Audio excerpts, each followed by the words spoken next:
Thanks for joining us for another edition of Weathering the Storms of Life with the Rainses here. Rob Rains, STLSportsPage.com. Sally Tippett Rains also putting these little quiz programs that we've been doing now for 30 days up on RainbowsForKids.org. 30 days. Never thought we'd be doing it for 30 days. But wow, Nope. Today, May 1st, beautiful day. Wish May we were Day, playing happy baseball. May Day. Cardinals would have been out of town today, but still would have been nice to have been watching a game. It sure would be nice, but we will be someday. Yeah, hopefully soon. So, obviously we're monitoring what's going on with the situation, trying to put some stories up in addition to these quizzes up on STLSportsPage.com when there is news to report. But thank you to all of our sponsors for being with us for the last month through the quarantine period. Luckily, they were all able to stay open and stay in business. So, big shout out to the Carpenters Local Union and Associated Electrical Contractors, AEC, as well as Simon Brothers, Appliances, Drury Hotels, Norenburn Lumber and Hardware, Crawford Butts Insurance, and hopefully you've had a chance to frequent one of our sponsors at some point over the last several years. So appreciate them and appreciate their support. Appreciate all the hard work that they've done during the stay-at-home orders and keep their people safe and working. And we appreciate them sticking by us so that once this is over and we get back to sports, you can still produce your free online website coverage of the Cardinals and the Blues. Speaking of loyalty, did you know that today was National Loyalty Day, now that we're talking about how loyal our sponsors are? And our readers. People. And, okay, thank you to all the people that watch and read. Yesterday I mentioned Franklin Delano Roosevelt. Today my quote is from his wife, Eleanor Roosevelt. Loyalty isn't just to another person, it's also to yourself. You don't, not just loyal to a team or a business or a person. Loyalty can apply to being a friend to yourself. Friendship with oneself is all important because without it, one cannot be friends with anyone else. Eleanor Roosevelt. And I loved that during this time because we can't always be physically with our friends, but the more we love ourselves, the more pleasant our life is going to be. That's right. Better start out with that right now. So anytime, but especially right now. So definitely. Today's questions are about Bob Gibson as we continue our kind of tour through Hall of Famers who obviously spent most of their career with the Cardinals, or in Gibson case, all of his career. Book down in the basement. Yeah, I didn't write this one because I would have been 12 years old when it came out, but obviously a first important book in my collection of Cardinal books.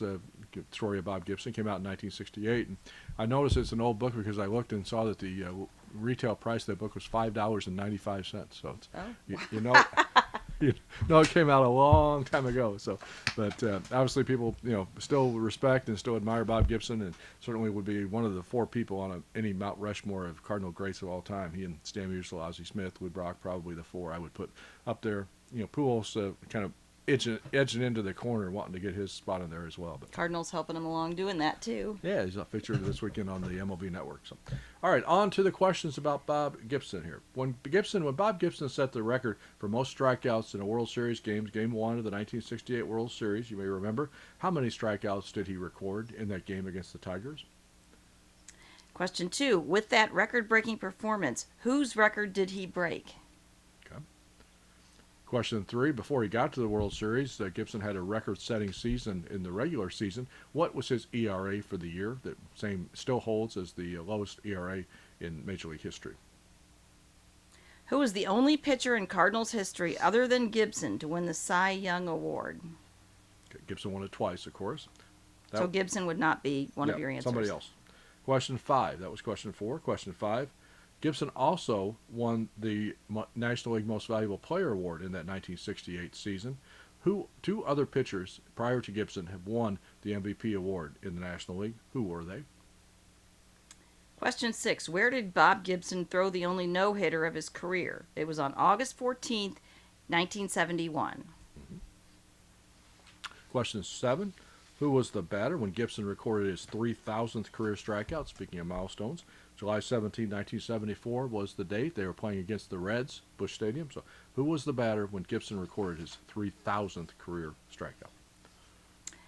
Our next question is about that same thing. At the time of Gibson's 3,000th strikeout, only one pitcher in MLB history had reached that milestone. Who was it? Okay.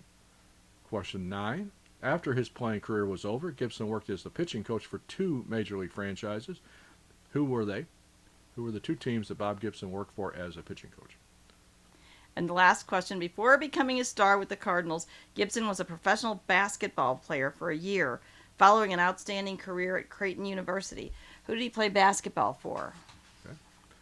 people do still kind of, obviously they know that Bob has been kind of issuing with some health concerns lately. So I think he, people want an update on what he's going through. And I think last reports that I have heard is that he is doing fine. He's still living up in Omaha, very much actively follows Cardinal baseball on a regular basis. Watching all the games that he can that are on television. So wishing him the best of luck and sending some good thoughts and prayers his way as he battles through his illness. Ellie wanted to be on the program today. Yes. So. All right, so on to the answers here for Bob Gibson, the trivia questions. Question 1, Gibson's record-breaking strikeout total against the Tigers, Game 1 of the 1968 World Series, struck out 17 batters that game. And whose record did he break? It was Sandy Koufax, who had 15 strikeouts, Game 1 of the 1963 World Series. Gibson also had another World Series game when he had 13 strikeouts. So. That record-setting season of 1968, Gibson's ERA 1.12.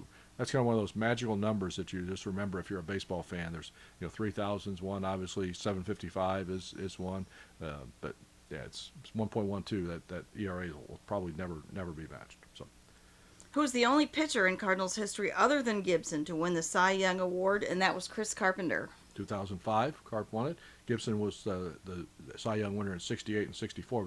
Don't forget the Cy Young didn't come into being until the 1950s. So some of the past great Cardinal pitchers of the 30s, 40s, early 50s never really had a shot at it because it wasn't an award then. Good point.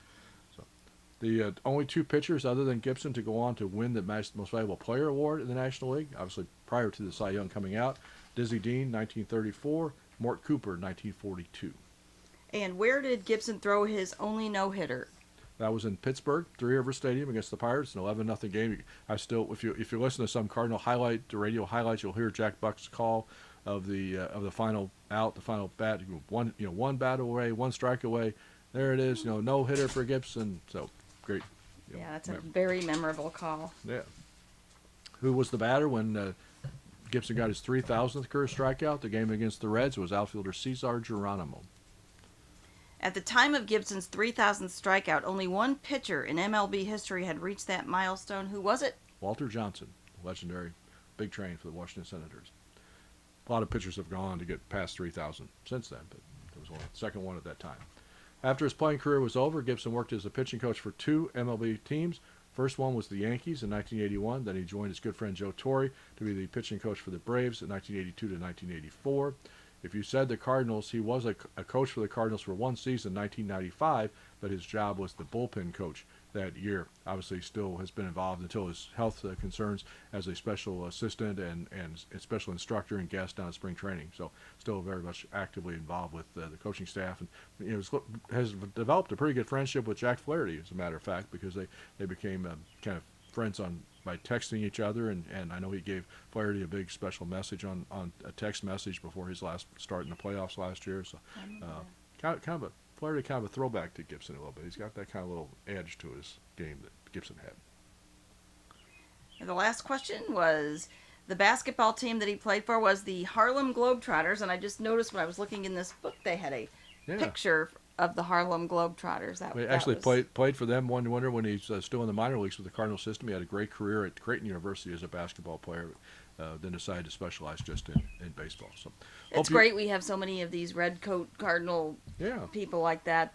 Gibson, the way he's come back for so many years, and these others. That's probably very loyal to the organization. Very loyal, since it's Loyalty Day. That's right. Hope you enjoyed the quiz for today. Have a great day. Enjoy the weekend. We'll be back with another edition of the program here soon on STLSportsPage.com, also rainbowsforkids.org.